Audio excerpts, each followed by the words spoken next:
जय हिंद एवरीवन। साथियों, एआरओ ग्वालियर की भर्ती क्यों नहीं आ रही है यह भी बताऊंगा, और जो मैंने थंबनेल पर फोटो लगाया है वे कौन है और क्यों लगाया है यह भी बताऊंगा।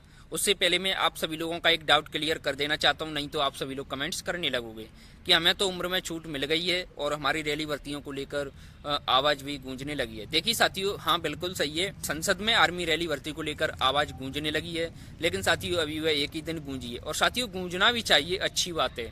जब तक कि इस प्रकार से हमारी भर्तियों को लेकर आवाज नहीं उठेगी तब तक कुछ भी नहीं होगा। लेकिन साथियों अभी ये आवाजें ही उठ रही हैं, न कि हमें उम्र में छूट मिली है और न ही हमारी रैली भर्तियां अभी स्टार्ट हुई हैं। जब तक हमें यह ऑफिशियल जानकारी नहीं मिल जाएगी तब तक हम कुछ भी नहीं मानेंगे और न ही शांत बैठेंगे। ठीक है, हमको निरंतर आगे बढ़ते रहना होगा, आवाज उठाती रहनी होगी अपनी रैली भर्ती को लेकर।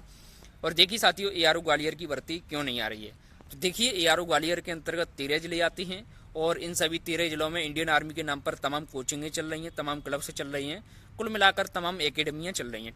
तो देखिए साथियों, कोई भी आवाज क्यों नहीं उठाना चाह रहा है, बस मैं यही जानना चाह रहा हूँ। जब कोई भी पेरेंट्स अपने बेटे को किसी भी कोचिंग पर छोड़ता है तो उनके दिमाग में तो यही रहती है कि हमारे लिए सबसे बड़ी कोचिंग यही है और सबसे टीचर्स यही हैं।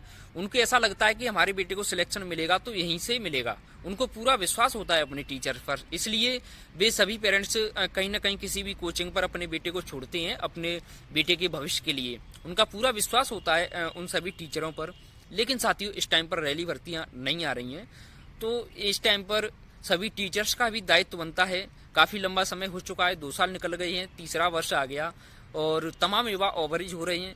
तो कम से कम मैं अपने एआरओ ग्वालियर के अंतर्गत आने वाले सभी 13 जिलों के टीचर्स से कहना चाहूंगा, प्लीज आप सभी लोग अब तो सामने आ जाइए रैली भर्ती को लेकर। हमें अपने हक और अधिकार के लिए लड़ना होगा। और मैं सभी टीचर्स से कहना चाहूंगा कि जिस प्रकार से पेरेंट्स ने हम सभी के माता पिता ने आप पर भरोसा करके आप पर कोचिंग पढ़ने के लिए या फिर फिजिकल के लिए भेजा है, तो अब इस टाइम पर इन्हें रैली भर्तियां देखने के लिए नहीं मिल पा रही हैं, तो इसके लिए आवाज उठाने के लिए कौन आएगा, और तो कोई है नहीं इनका सहारा। ठीक है, माता पिता अधिकांशतः इंडियन आर्मी की तैयारी करने वाले सभी किसानों के बेटे होते हैं, तो उनको तो इसके बारे में कोई नॉलेज है नहीं है, तो एक टीचर्स है, टीचर्स का ही सहारा होता है सभी पेरेंट्स को। तो प्लीज आप सभी लोग इनकी रैली भर्तियों को लेकर आवाज उठाइए।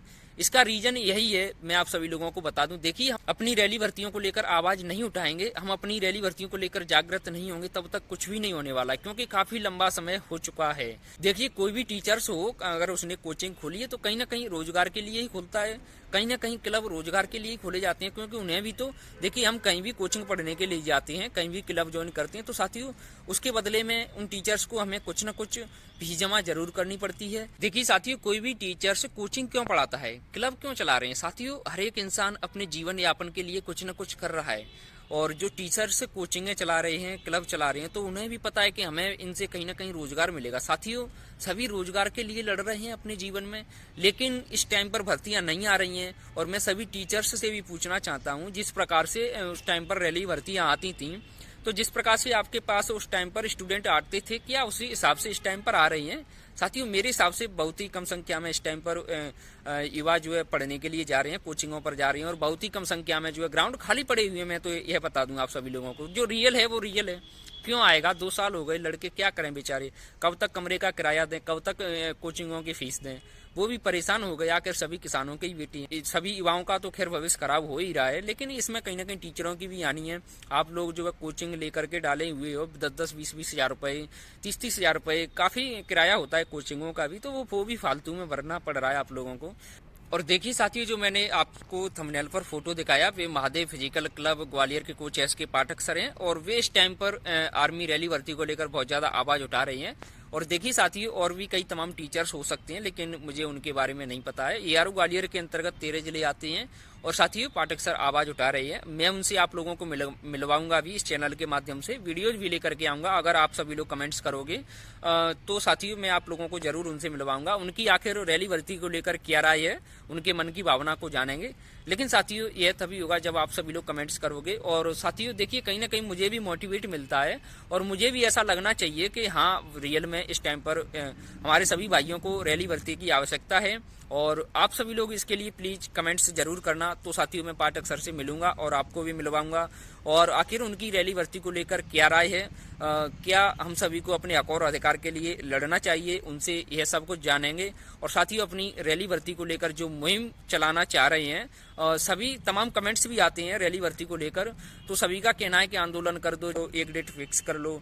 तो देखिए साथियों, आंदोलन ठीक है, अच्छी बात है, लेकिन इसके लिए पहले हम सभी को टीचर्स की राय लेनी होगी और उनकी क्या राय है रैली भर्ती को लेकर, क्या हमें अपने हक और अधिकार के लिए लड़ना चाहिए।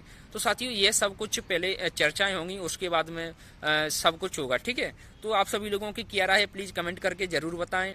तो बस साथियों आज के लिए इतना ही और चलिए फिर किसी नेक्स्ट वीडियो में मुलाकात करते हैं, तब तक के लिए जय हिंद जय भारत।